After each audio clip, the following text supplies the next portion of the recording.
Halo, selamat siang sahabat cerdas. Bertemu lagi bersama saya. Di konten kali ini kita akan membahas apa yang menjadi dasar pertimbangan hakim menilai dalam memutuskan apakah diterima atau ditolaknya sebuah gugatan cerai ya.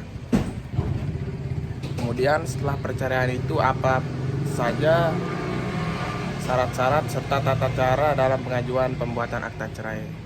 Untuk lebih jelasnya, hari ini saya bersama narasumber Bapak Haris Budiman.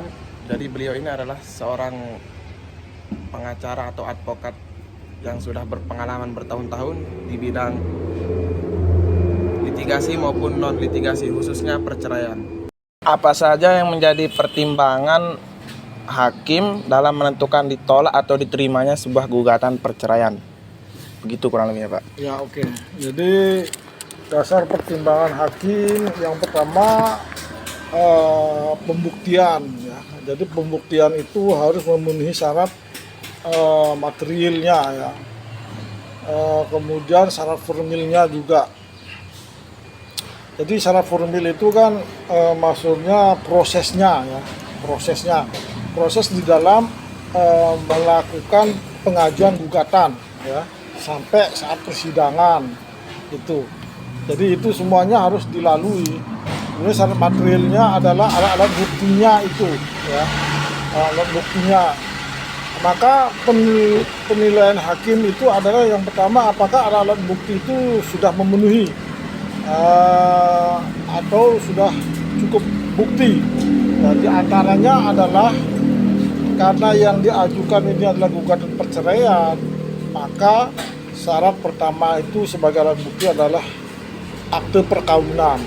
Jadi akte perkawinan itu membuktikan bahwa memang antara penggugat dan tergugat terjadi perkawinan. Sebab tanpa alat bukti akte perkawinan maka itu pasti ditolak atau tidak mungkin bisa dilanjutkan lagi, gitu ya. Nah, setelah akte perkawinan itu lalu gugatan, isi daripada gugatan, petitum dan positanya ya, petitum dan positanya. Nah, jadi posita itu menjelaskan daripada kronologis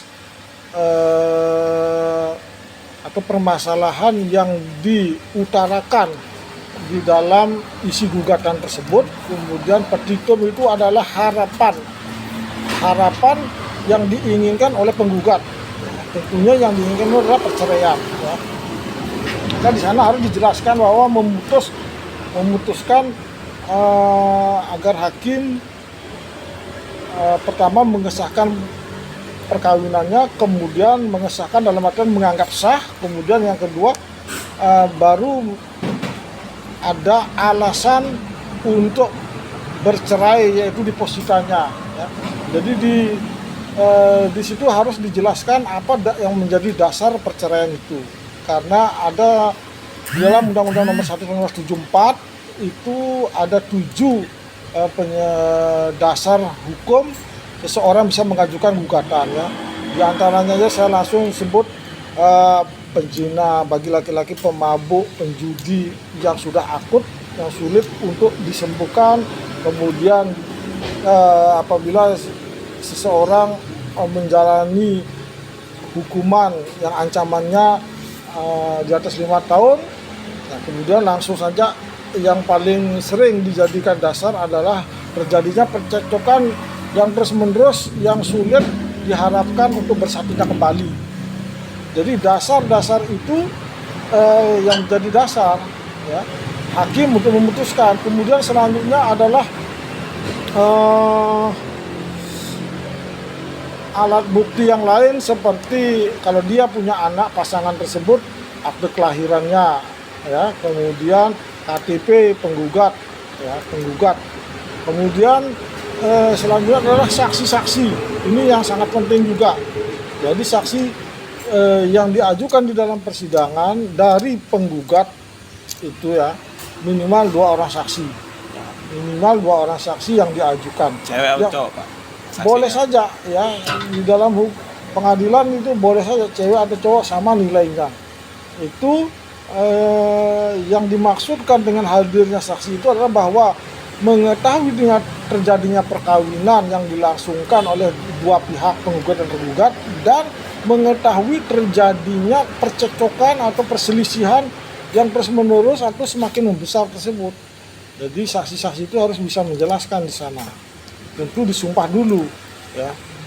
Nah, setelah itu dilalui pada proses pembuktian, jadi sebelum proses pembuktian itu ada proses mediasi dulu. Ya, kalau mediasi tidak bisa ditempuh, maka dilaksanakan pembuktian. Pembuktian dia terbukti, maka hakim akan menentukan jadwal sidang putusan perkara. Gitu. Maka kemungkinan besar sudah kalau semua itu terpenuhi, maka kemungkinan besar akan putus perceraian. Untuk kriteria percekcokan antar suami istri itu apakah ada kriteria khusus atau semua percekcokan, misalnya percekcokannya itu sederhana, misalnya kalau dia ketidaksamaan selera dalam makanan misalnya Pak, sehingga menyebabkan percekcokan, apakah itu juga bisa menjadi alasan untuk mengajukan gugatan atau memang ada kriteria-kriteria tertentu gitu? Kriterianya adalah bahwa percekcokan apa saja sebenarnya itu yang tidak bisa didamaikan lagi gitu. Walaupun umpamanya hanya sendok jatuh, kemudian suami tidak setuju, kemudian merembet kepada yang lain-lainnya terus. Sebenarnya kalau dia menghendaki perdamaian, ya masalah kecil itu selesaikan aja di dalam. Udah sampai dia juga ke gugatan kan.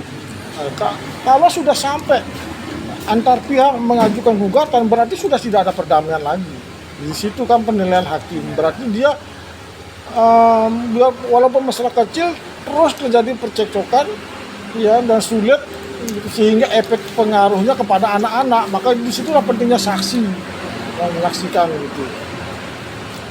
Kemudian misalnya nih setelah terjadi perceraian, apakah akta perceraian itu harus dibuat di pengadilan atau bisa di kantor urusan agama Pak atau KUA? Kalau bagi mereka yang beragama Islam ini kan ada dua pengadilan soalnya. Bagi mereka yang beragama Islam mengajukan gugatannya itu di pengadilan agama, maka akte cerainya langsung bisa diambil di pengadilan agama. Gitu ya. Adapun bagi yang mereka selain Islam atau non Muslim, maka mengajukan gugatan itu di pengadilan negeri, maka pengadilan negeri itu hanya memutus perkara perceraiannya. Nah, berdasarkan putusan perceraian itu lalu dibawa ke Dukcapil lagi, Dinas Penduduk Catatan Sipil. Nah, disitulah diterbitkan nanti akte cerainya. Untuk yang non Muslim. Untuk yang Muslim. Kalau untuk yang Muslim mengambil akta cerainya di mana? Diterbitkannya di mana? Di pengadilan agama. Tidak bisa berarti di kantor urusan agama. Urusan KUA, di KUA enggak bisa. Memang di pengadilan agama ngambilnya.